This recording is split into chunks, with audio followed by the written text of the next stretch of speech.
बिस्मिल्लाहिर्रहमानिर्रहीम। अस्सलाम वालेकुम। मैं हूँ डॉक्टर नज़ीर सिद्दीकी और आप देख रहे हैं यूट्यूब चैनल। नाज़रीन कराम, इस वक्त जो दुनिया में मुख्तलिफ वाक़यात रूनुमा हो रहे हैं उनका डायरेक्टली और इनडायरेक्टली ताल्लुक़ अमेरिका में होने जा रहे इलेक्शन से है। अब गल्फ़ में देखें, इसराइल की खुशनुदी के लिए ट्रंप इंतज़ामिया वो सब कुछ कर रही है जिससे यहूदी खुश हो जाएं। अब यूएई ने इसराइल को तस्लीम कर लिया है और बहरीन और अमान भी तस्लीम करने जा रहे हैं, और सऊदी अरब भी यूएई के इस फैसले पे आने वाले रद्द-ए-अमल को देख रहा है, क्योंकि सऊदी अरब सिर्फ एक मुल्क नहीं है बल्कि मक्का शरीफ और मदीना शरीफ की वजह से वो पूरी मिल्लत इस्लामिया के लिए एक मोहब्बत, एहतराम और इज़्ज़त का एक मरकज़ भी है। इसलिए दुनिया भर के मुसलमान सऊदी अरब से रहनुमाई भी लेते हैं और उसी निगाह से देखते हैं हमारे नबी सल्लल्लाहु अलैहि वसल्लम की निस्बत के हवाले से। इसलिए वो देखना चाहता है कि दुनिया भर के मुसलमान क्या रद्द-ए-अमल देते हैं, ख़ास तौर पर पाकिस्तान के हवाले से, क्योंकि पाकिस्तान जब से बना है हमें यहूद और हनूद की बातें बताई जाती हैं कि ये एक ही कौम है, यहूद हूँ या हनूद हूँ। यहूदियों से गल्फ़ के लोगों को, खलीज के लोगों को, अरबों को परेशानी थी, तो हनूद को या हिंदुओं से वस्ती एशिया के या पाकिस्तान को लोगों को परेशानी रही है। तो इसलिए ये फ़िक्रा बड़ा जो है ना वो बोला और इस्तेमाल किया जाता है हमारी तकरीरों में, हमारी बातों में, हमारी तहरीरों में, यहूद व हनूद। अब गल्फ़ के अरब ने अपनी अपनी ज़रूरतों के तहत या वहाँ की अपनी हुक्मरानी को कायम रखने के लिए ट्रंप इंतज़ामिया खुशनुदी के लिए, अमेरिका की खुशनुदी के लिए इसराइल को तस्लीम करना शुरू कर दिया और करीब सारे ममालिक जो है तस्लीम कर लेंगे। इसी तरह अब जो पाकिस्तान है वो शदीद दबाव में आ गया है, क्योंकि पिछले 70 साल से पाकिस्तानी ये सुनते आ रहे हैं कि किबला वाल जो है बैतुल मुक़द्दस जो है, मस्जिद अक्सर है, वो हमारे लिए कितनी काबिल एहतराम है। हमारे उलमा हज़रात, चाहे वो जुम्मा हो, चाहे ईदैन शरीफ हों, हमेशा, या चाहे वो हज का जो खुतबा हो, वहाँ जो इमाम साहबान जो खुतबा देते हैं, हर जगह फ़लस्तीन की या कश्मीरियों की बात की जाती रही है।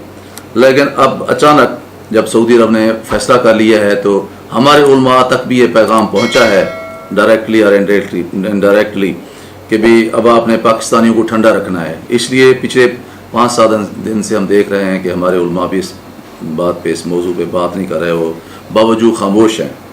लेकिन पाकिस्तान के लिए इस हवाले से मुश्किलात मज़ीद बढ़ गई हैं।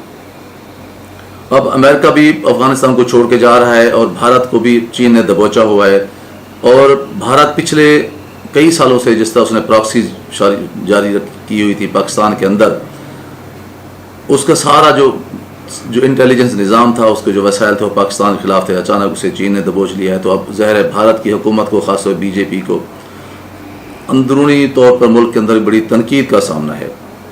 इसलिए अपनी जान छुड़ाने के लिए फिर वो उसी लाइन पर चल रहे हैं कि भी किसी तरह पाकिस्तान के अंदर फिर प्रॉक्सीज़ का सिलसिला शुरू किया जाए। तो अब अफ़गानिस्तान में वो BLA को सपोर्ट पहले भी कर रहे हैं। पाकिस्तान स्टॉक एक्सचेंज पे होने वाला हमला इसके एक ताज़ा मिसाल है। अब कल ही वहाँ से खबर आई है, अफ़गानिस्तान में मुख्तलिफ एजेंसियों ने, इंटेलिजेंस एजेंसियों ने, उसमें अमेरिका भी यकीनन उसकी आशीर्वाद भी शामिल होगी, भारत है, इसराइल है, और ऐसी पाकिस्तान दुश्मन क़ुव्वतें जिनकी एजेंसियों ने, ख़ुद NDS जो है अफ़गानिस्तान की और अफ़गान हुकूमत की भी इसमें यकीनन हिमायत शामिल होगी, उन्होंने मिलजुल के जो तहरीक तालिबान पाकिस्तान, जिसे TTP कहा जाता है, और उसे जिसने 20 साल के दौरान पाकिस्तान के अंदर कुछ 70-80 हज़ार लोगों की जो है ना जाने लिए, हमारे फोर्सेस के सैकड़ों हज़ारों जवानों ने जाम शहादत जो है ना वो किया है।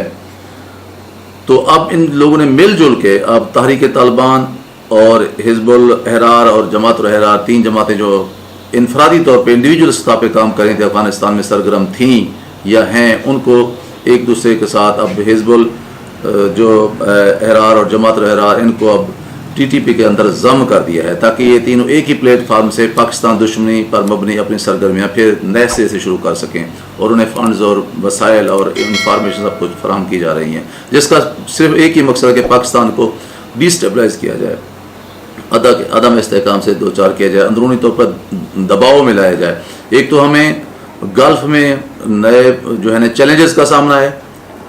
खुदा का शुक्र है कि पाकिस्तान के अंदर अमन अमान की सूरत काफ़ी बेहतर है। हमारी फोर्सेज ने जानू कुर्बानियाँ दे के वसाइल जो है ना ان کو یوٹیلائز کر کے اس سارے جو ایک اٹیک تھا، ایک جو دہشت گردی کا جو سمندر تھا، اسے ہم نے عبور کیا ہے. پھر ایک نئے سے ایک جو ہے نا جو ایک ٹیررزم کی ایک نئی بیماری کاشت کی جا رہی ہے افغانستان کی سرزمین سے پاکستان کے خلاف، اور ادھر سے سفارتی محاذ پہ بھی کوشش کی جا رہی ہے کہ پاکستان کو جس طرح بھی ہو سکتا ہے زیادہ سے زیادہ نقصان دیا جائے.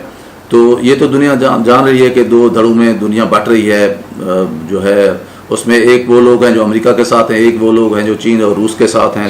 ظاہر ہے پاکستان کا فطری اتحاد چین کے ساتھ جا کے بنتا ہے، لیکن پاکستان نے اتحادوں کی سیاست، بلاکوں کی سیاست، دھڑے بندی کی سیاست، یہ پہلے بھی 70 سال سے ہم نے بہت نقصان بھگتا ہے اس چیز کا.